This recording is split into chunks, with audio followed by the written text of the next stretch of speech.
누가 시킨 사람 없다. 힘들다고? 누가 시킨 사람 없다. 직접 선택한 길이다. 자신의 의지로 선택해서 공부하는 것 아닌가. 더 나은 직장, 더 나은 신분, 안정적인 직장을 얻고 결혼하고 신분 상승하고자 하는 이유도 있지 않은가. 강의실 옆 건물에 하나은행이 있다. 가서 돈 빌려달라고 해보자. 그냥 돈 빌려주나? 쉽지 않을 것이다. 그런데 공무원 합격 딱 하고 나서 연수 들어가면 은행 직원들이 공무원 신용 대출을 위해 출장을 온다. 원하는 꿈을 이루고 나면 부수적으로 따라오는 것들이 분명히 존재한다. 그걸 얻기 위해서 본인이 선택한 길이다. 누가 시켰으면 참 비참하다 하겠지만 내가 더 잘하려고 선택한 것이기 때문에 힘들다고 하지 말자. 사실 더 잘하려고 열심히 하려고 하기에 힘든 것 아닌가. 본인이 선택해서 자신의 운명을 결정할 수 있다는 것은 굉장히 행복한 일이다. 나는 학생들한테 기대 수준이 높다. 평생 꿔온 꿈을 이루느냐 못 이루느냐를 정하는 이 중요한 시험에서 수십 대 1의 경쟁률을 뚫어야 합격할 것 아닌가. 이런 마당에 반항하고 PC방 가서 앉아있고 수업하다 졸고 그런 사람이 무슨 꿈을 이루겠나. 그 사람 앞날이 눈에 보이는 거다. 나는 떨어지는 제자를 기르고 싶지 않다. 내 수업 듣는 사람은 무조건 합격시키겠다는 집념이 워낙 강해서 나이 먹은 전환길 강사도 피 토하도록 강의하는데 젊은 수험생이 목숨 걸고 공부해야 될 거 아니야 라고 생각한다. 그래서 학생들도 나만큼 열심히 해주길 바란다. 대한민국 전체가 이 얘기 저 얘기로 떠들썩할 때에도 우리 수험생들에게 중요한 건 합격이냐 불합격이냐밖에 없다. 코로나19 때문에 공부를 못했다고 변명하지 마라. 스케줄이 틀어져서 떨어졌다. 어느 누구도 알아주지 않는다.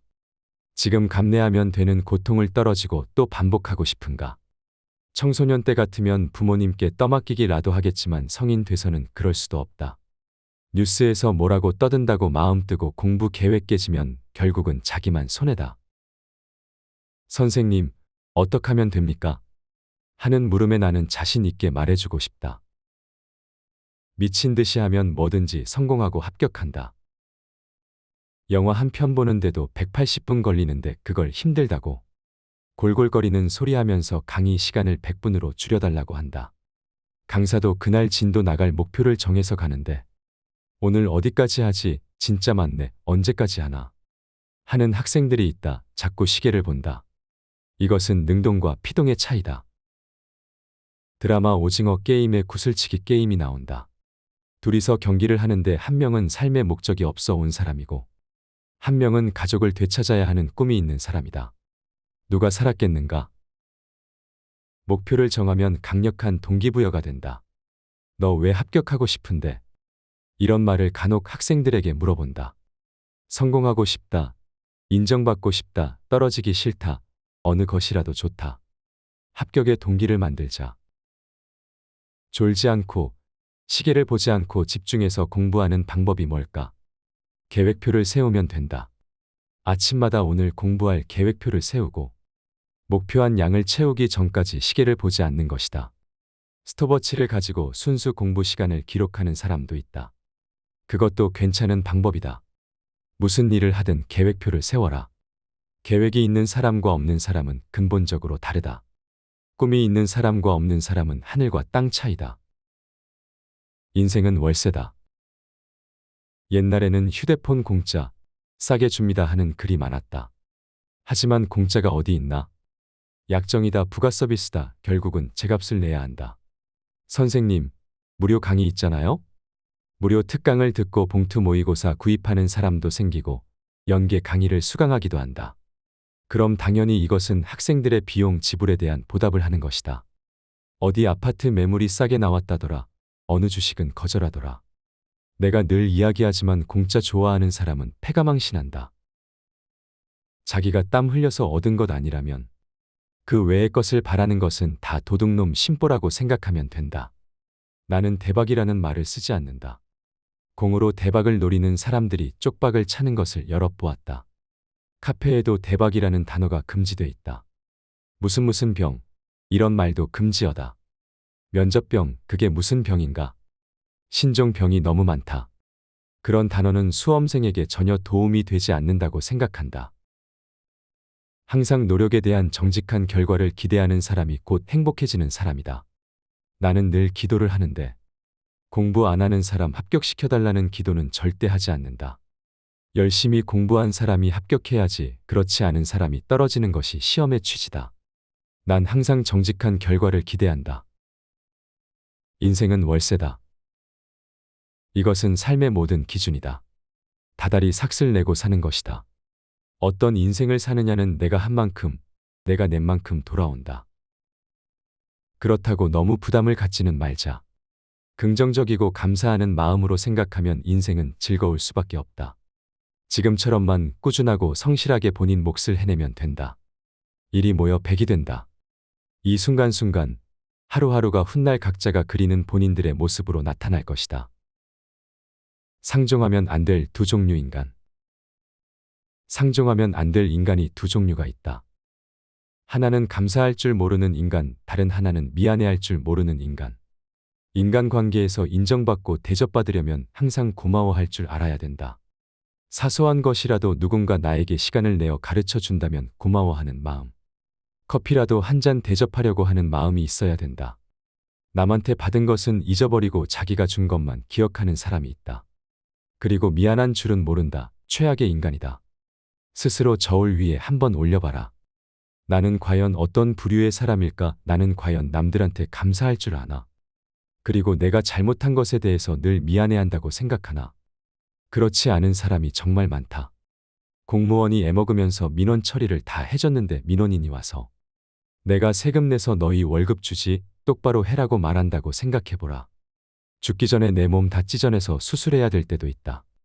그런 나를 살려줄 의사 선생님 얼마나 감사한가. 간호사 선생님들 얼마나 고맙나. 약국 가서 약사님께도 감사하자. 국밥집 가서 내 돈 내서 내가 먹는데 이러지 말자. 극단적으로 말해서 지금 머리끝부터 발끝까지 직접 이루어 놓은 게 뭐가 있나. 내 몸은 내가 낳았나. 부모님이 낳았다. 머리 직접 깎았나. 미용실 가서 3만 원 냈는데요. 내가 30만 원 줄 테니까 그 머리 해봐라. 못한다. 마스크 내 돈 주고 샀는데요. 내가 그 돈 줄 테니까 마스크 만들어봐라. 옷 이거 만들 수 있나? 1억 줄 테니까 휴대폰 만들어보라. 직접 한 게 뭐가 있나? 모든 것에 은혜를 받고 살고 있다. 그렇게 생각하면 늘 모든 주변 사람들한테 감사하면서 살아야 되는 거다. 그래서 감사한 줄 모르는 인간이 가장 불행하다. 스스로 행복해질 수 있는 가장 확실한 방법을 아는가? 늘 감사한 마음을 가지면 본인이 행복해지는 거다. 병원을 가든 식사를 하든 마트에 가든 주변 모든 사람들의 은혜 속에서 나 자신이 존재하고 내 꿈을 이루어갈 수 있는 것이다. 선택 장애란 말 쓰지 말자. 정신적으로 육체적으로 완벽한 사람은 없다. 우리는 다 부족한 인간이다. 부족함을 서로 채워주며 사는 거다. 영화 드래곤 길들이기를 보면 주인공 히커비 드래곤 한 마리를 길들이게 되는데 이투슬리스라는 드래곤은 날개와 꼬리뼈를 다쳤고 주인공은 다리를 다쳤다. 둘은 서로 돕고 서로를 채워주면서 악당을 물리치고 꿈을 이루어간다. 인간은 어느 누구도 다 혼자 완벽할 수는 없다. 서로 도움을 받아야 한다.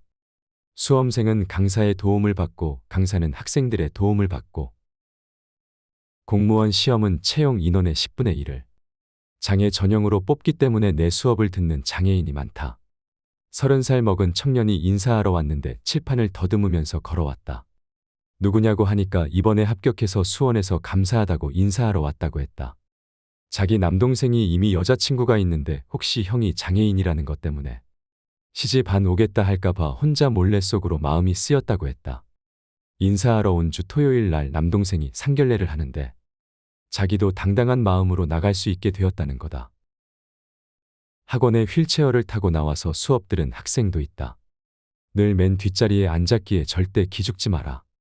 합격하고 나면 똑같은 공무원이다 하고 응원했다. 나는 그 친구가 공무원에 합격할 것을 확신하고 있었다. 정숙희 선생님이 나한테 용기를 준 것처럼. 시각장애인이라 점자로 공부한 학생도 있다. 시각장애는 영어 시험 칠 때가 제일 어렵다. 영어 지문을 음성으로 읽어주는데 쉽지가 않다. 공무원이 되어 장애인을 위한 일을 하고 싶다고 하는 똑똑하고 당찬 학생이었는데 결국 경기도 쪽 지방직에 합격을 했다. 지금 본인의 환경이나 상황 때문에 절대로 기죽거나 주눅들지 마라. 사람 일은 알 수가 없다. 그래서 좀 잘 산다고 잘난 척할 거 없고 어렵다고 힘 빠져 있을 이유도 없다. 수험생 커뮤니티에서 검증되지 않은 글 제발 보지 마라. 괜히 팔랑거리기만 하는 사람들 말은 듣지도 마라. 선택 장애라는 말은 쓰지 마라. 말은 생각을 만든다. 인간이 살아가는 동안은 죽을 때까지 선택의 연속이다. 강의를 들을까? 혼자 할까? 무슨 직렬할까? 공무원 할까 말까? 연속된 선택 앞에서 가장 바람직한 결정을 할 수 있는 것은 바로 나다. 쓸데없는 글 보지 말고 카페에 와서 여러분들의 시행착오 줄이라고 쓴 합격한 선배들의 주옥 같은 합격 후기들이나 봐라. 불합격은 실패가 아니다.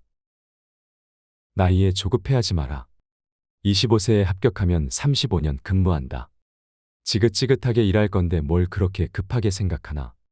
나는 최대한 단기 합격을 원하고 빨리 합격자를 배출하고 싶다. 하지만 간혹 떨어진 분들한테도 그렇게 실망하지 마라는 말을 많이 한다. 30세에 합격하면 30년 근무하고 29세에 합격하면 31년 근무하고 28세에 합격하면 32년 근무한다. 이렇게도 묻고 싶다. 지나가는 아저씨 보고 50세 아저씨, 51세 아저씨, 53세 아저씨 구분할 수 있나?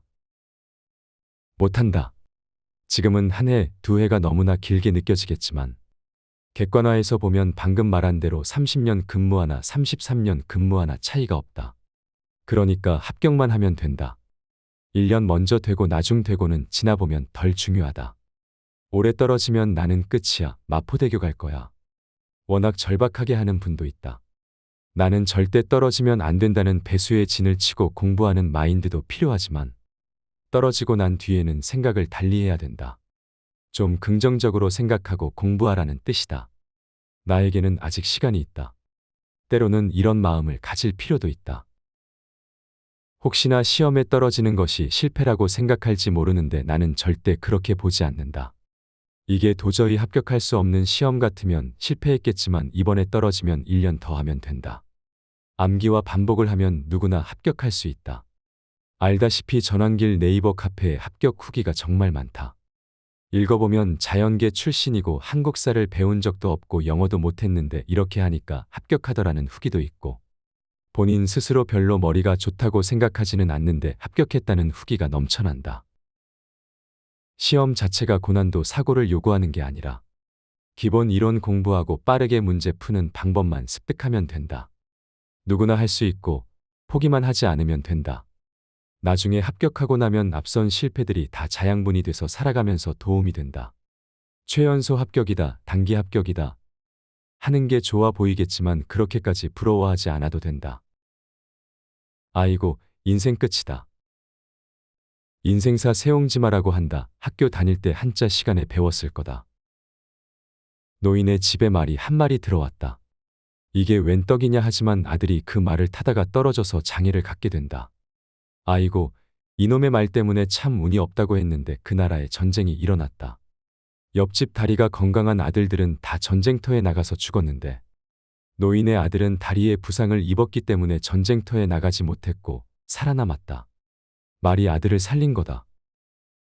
그런데 얼마 지나지 않아 말이 집을 나가버린다. 아쉬운 마음을 달래고 있는데 이 말이 짝짓기를 해서 새끼 한 마리를 데리고 들어온다. 한치 앞을 모르는 인생사와 같다. 오르막이 내리막이 되고 달도 차면 기울고 밤이 지나면 아침이 찾아오고 봄이 지나면 여름이 온다. 어떤 화를 당하면 눈앞이 캄캄하겠지만 그것이 도리어 복이 될 때도 많다. 수능 강사할 때 어떤 학생이 지방대에 떨어져서 죽겠다고 했었다. 걔가 이듬해에 고려대에 붙었다. 나의 네이버 카페 회원 수가 35만 명이고 하루에도 수백 개의 글이 올라오지만 떨어진 학생들이 죽겠다고 하는 글의 댓글도 안 단다. 좌절을 경험해보지 않고 바로 합격하는 것보다는 어차피 합격할 것 같으면 한두 번 떨어져 보는 것도 나쁘지 않다. 절대 안 돼요. 하겠지만 인생을 조금 더 살아본 내가 보기엔 좀 떨어져도 괜찮다. 어떤 화를 당하거든. 아이고, 인생 끝이다 라고 극단적으로 생각하지 말고 시간 지나보니 복이 되는 경우도 많다는 걸 기억하면 좋겠다. 각자 겪어야 될 문제들이 있겠지만 그것을 좀 멀리서도 보고 화가 복이 될지 누가 아나? 이런 생각이 도움이 될지도 모르겠다. 골목을 돌기 전까지는 무엇이 있는지 알 수가 없지 않나. 날이 밝기 전 어두움을 지나야 태양을 볼 수 있다. 그게 인생이고 그래서 삶이 재미있는 거다. 앞날은 알 수 없으니까 항상 희망을 가지고 살자. 앞으로 좋은 일이 많을 거다. 좀 안 좋은 일이 생겼다고 해서 극단적인 생각하지 말고 곧 태양이 뜨려나 보다고 생각하자. 본 내용은 출판사 21세기 북스 지은이 전한길님의 내 인생 우습지 않다 라는 도서에서 일부 발췌하였습니다. 인생은 월세다 라는 주제를 통해 우리의 선택과 노력이 결국 우리의 삶을 이끌어 간다는 점을 강조하고 있습니다. 무엇이든지 노력과 보답의 원리가 적용되며 고마움을 잊지 않고 도움을 받는 마음을 갖는 것이 중요하다고 말합니다. 또한 상종하면 안 될 두 종류 인간. 이라는 글에서는 감사한 마음을 갖고 다른 사람과 협력하며 살아가는 중요성을 이야기하며 자신의 부족함을 서로 채워주는 인간관계가 얼마나 소중한지를 나타내고 있습니다. 불합격은 실패가 아니다라는 글에서는 실패와 좌절에 대한 시각을 다르게 접근하며 합격을 위해 노력하는 과정에서 겪는 어려움도 긍정적인 방향으로 전환하려는 의지를 느낄 수 있었습니다. 실패와 좌절을 긍정적인 방향으로 해석하여 노력을 지속해야 할 것입니다. 전한길 강사님의 진솔한 얘기들을 통해서 여러분들에게도 밝은 태양빛이 비추길 바랍니다. 수험 준비하시거나 취업 준비하시는 모든 분들 합격 기원드립니다. 시청해 주셔서 감사합니다. 구독과 좋아요 부탁드립니다.